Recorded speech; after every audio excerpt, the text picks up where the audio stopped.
Namaste everyone. Today topic is transition probability. ठीक है, तो ट्रांसिशन का मीन्स है कि इलेक्ट्रॉन्स ग्राउंडेड स्टेट से अपने एक्साइटेड स्टेट में जाए। प्रोबेबिलिटी का मतलब है वो जाएगा भी या नहीं जाएगा। दैट मीन्स 50% चांसेस है कि जाए या ना जाए।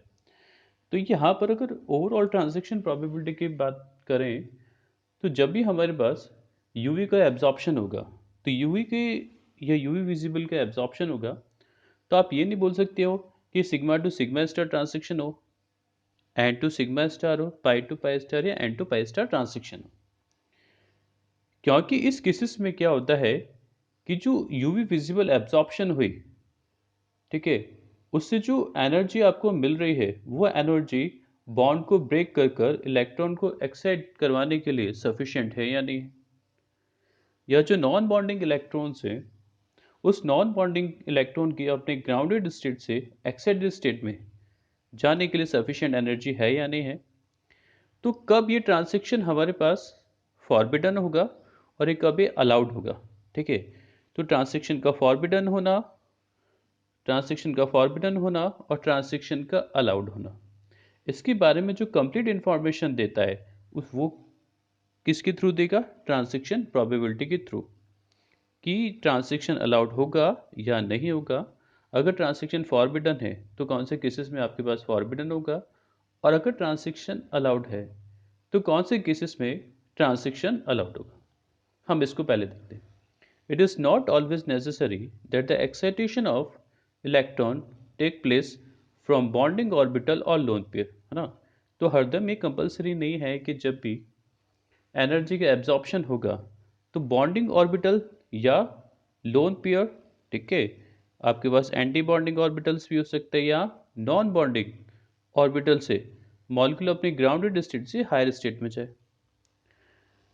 Orbital when a compound is expose to UV, जब आप कंपाउंड को कब कर रहे हो, एक्सपोज कर रहे हो यूवी या विजिबल लाइट में, it cannot be shown that. तो ऐसा कुछ नहीं है कि जब भी आप किसी भी कंपाउंड को एक्सपोज कर रहे हो यूवी या विजिबल लाइट्स में तो हरदम एनर्जी को गेन करके वो बॉन्डिंग एंटी बॉन्डिंग से या लोन पेयर से इलेक्ट्रॉन एक्साइटेशन हो। ठीक है, नॉर्मली एंटी बॉन्डिंग से तो इलेक्ट्रॉन का एक्साइटेशन होता ही नहीं है क्योंकि ऑलरेडी क्या है, हायर एनर्जी स्टेट है। तो इसके लिए हम क्या यूज़ करते हैं, इसके लिए एक्सटेंशन कॉफिशिएंट यूज़ करते हैं। एक्सटेंशन जो कॉफिशिएंट होता है इसे एप्सिलॉन मैक्स के थ्रू रिप्रेजेंट किया जाता है।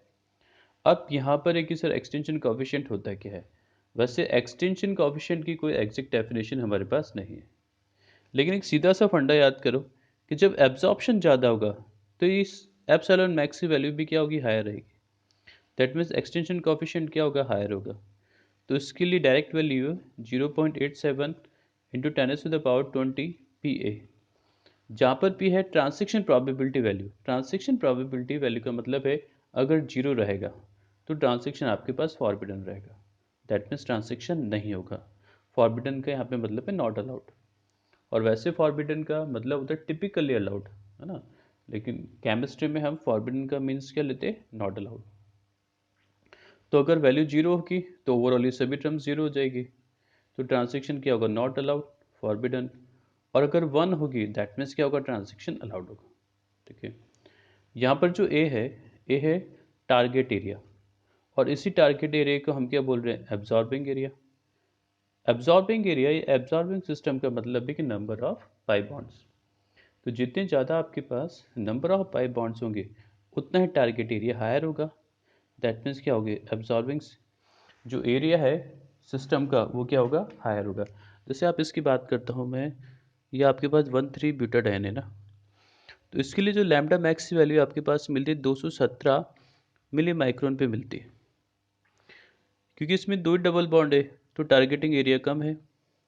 लेकिन यही अगर मैं 135 हेक्साट्राइन लिखता हूँ तो इस केसेस में जो इसका एब्जॉर्प्शन मिल रहा है 245 मिली माइक्रोन पे मिल रहा है। दैट मीन्स 1 2 3 ट्रिपल बॉन्ड होने के कारण इसका जो टारगेटिंग एरिया हायर है। ठीक है, तो एप्सिलॉन मैक्स को हम क्या लिखते हैं,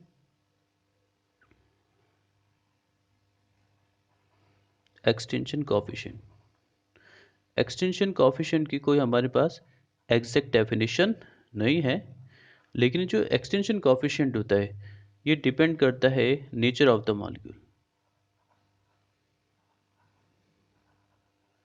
जिस भी मॉलिक्यूल या मैटर की आप स्टडी कर रहे हो उस पर डिपेंड करता है, प्लस उसके एब्जॉर्प्शन टेंडेंसी पर, है ना। टेंडेंसी ऑफ एब्जॉर्प्शन कि कितनी वेवलेंथ पे और एब्जॉर्प्शन को शो कर रहा है, ठीक है। अब ट्रांजिशन प्रोबेबिलिटी किसको डिसाइड करता है कि ट्रांजिशन अलाउड होगा या ट्रांजिशन फॉरबिडन होगा। तो यही ट्रांजिशन कैसे डिसाइड करेंगे हम, किसके बेसिस पे, एप्सिलॉन मैक्स की वैल्यू के बेसिस पे। तो फर्स्टली हम देखते हैं कि अलाउड ट्रांजिशन क्या होते हैं।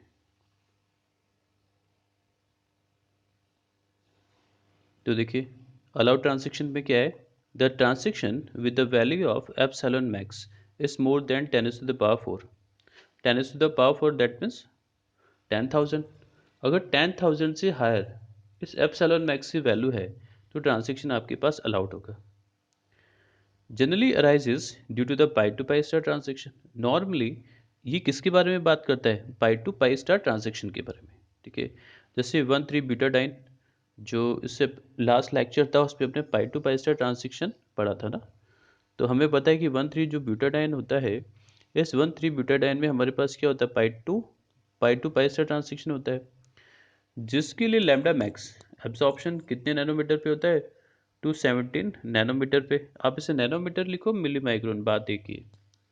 एब्जॉर्प्शन है ना, जिसके लिए एप्सिलॉन मैक्स की वैल्यू आपके पास है 21,000। तो 10⁴ से तो हायर है, 10⁴ दैट मीन्स 10,000, बट ये क्या है 21,000। तो जो 1,3-ब्यूटाडाइन में 270 नैनोमीटर पे एब्जॉर्प्शन हो रहा है, इसके लिए एप्सिलॉन मैक्स की वैल्यू 21,000 है, जो कि अलाउड ट्रांजैक्शन को शो कर रही है। ऐसे बेंजोफिनॉन है, तो बेंजोफिनॉन में एक ट्रांजैक्शन हो रहा है मेरे पास 252 मिली माइक्रोन पर, और ये जो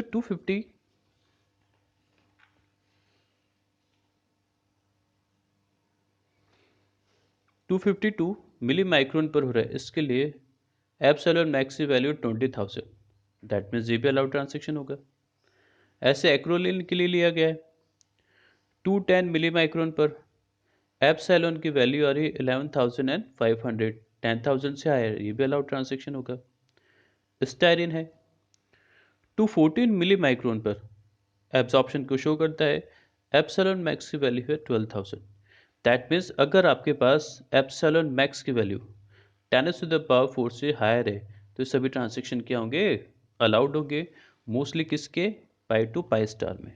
तो आपके पास आप बेंजोफिनॉन में हो रहा है, एक्रोलिन में हो रहा है, और स्टायरिन, इन सब में भी ट्रांजैक्शन क्या है, अलाउड होंगे।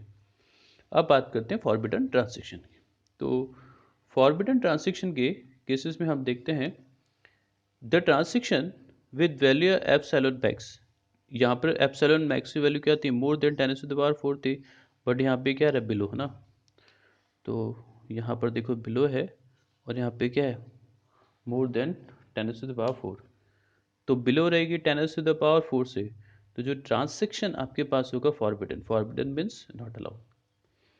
यहाँ क्या था, पाई टू पाई स्टार, और ये जनरली किससे होगा, N to pi star.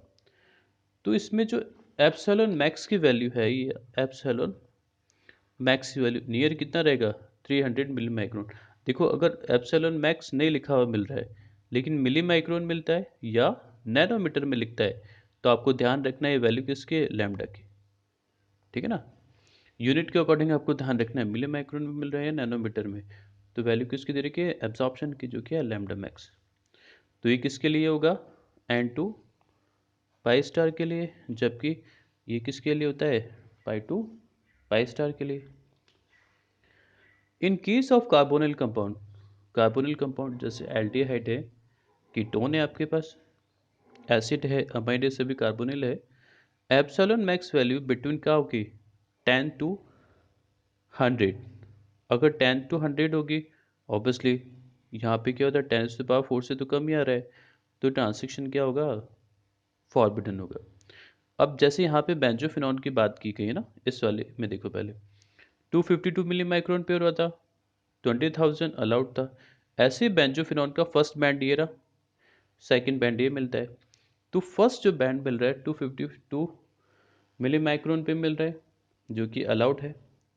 Second band आपको मिल रहा है 325 मिली माइक्रोन पे, जिसके लिए एप्सिलॉन मैक्स की वैल्यू क्या है 180, दैट मीन्स क्या, फॉरबिडन ट्रांजैक्शन। ठीक है, ऐसे ये वैल्यू याद रखनी पड़ेगी ना, क्योंकि वैल्यू के बेसिस पे ही आपको पता चलेगा कि अलाउड है या फॉरबिडन। ऐसे बेंजीन है, बेंजीन एब्जॉर्प्शन करी 255 मिली माइक्रोन पर, इसके लिए एप्सिलॉन मैक्स की वैल्यू आ रही है 215, जो कि 10⁻³ से क्या है, कम ही है, मतलब 1010⁻⁴ से कम ही है। तो ये बेंजीन का भी क्या होगा, फॉरबिडन ट्रांजैक्शन होगा। ये ट्रांजैक्शन होगा ये भी आपके पास फॉरबिडन होगा ना, राइट। ऐसे स्टेरिन है ना, तो स्टेरिन के 2 बैंड्स मिलते हैं। एक बैंड मैंने यहाँ पर भी लिखा है 214 मिली माइक्रोन पर, जो बैंड मिल रहा है उसके लिए एप्सिलॉन मैक्स की वैल्यू मिल रही है 12,000, जो कि अलाउड ट्रांजैक्शन को रिप्रेजेंट कर रही है। ऐसे इसका सेकंड बैंड आपको मिल रहा है 282 मिली माइक्रोन पर, इसके लिए एप्सिलॉन मैक्स आपको मिल रहा है 450। ठीक है ना, जैसे 450 आपको मिलेगा दैट मीन्स क्या होगा, ये वाला ट्रांजैक्शन आपके पास अगेन क्या हो गया, फॉरबिडन। रीजन 10⁻⁴ से क्या है ये, कम। तो बेंजोफिनॉन के 2 बैंड्स, एक 252 पर अलाउड है, दूसरा 324 पर not allowed, that means forbidden. एरोलिन 210 पे मिल रहा है, ये अलाउड ट्रांजैक्शन है। 255 बेंजीन पे मिल रहा है, ये फॉरबिडन ट्रांजैक्शन है। स्टेरिन के 2 बैंड्स मिलेंगे, 214 पे मिल रहा है 12,000 अलाउड है, 282 पर मिल रहा है एप्सिलॉन मैक्स 450, क्या है, नॉट अलाउड या फॉरबिडन ट्रांजैक्शन है। तो ट्रांजैक्शन प्रोबेबिलिटी की बेसिस पर आप इजीली फाइंड कर सकते हो कि which of the transaction is allowed and which of the transaction is forbidden. तो ये आपके विजिबल यूवी विजिबल स्पेक्ट्रोस्कोपी का एक टॉपिक और था, ट्रांजैक्शन प्रोबेबिलिटी, जो कंप्लीट हुआ। Thank you.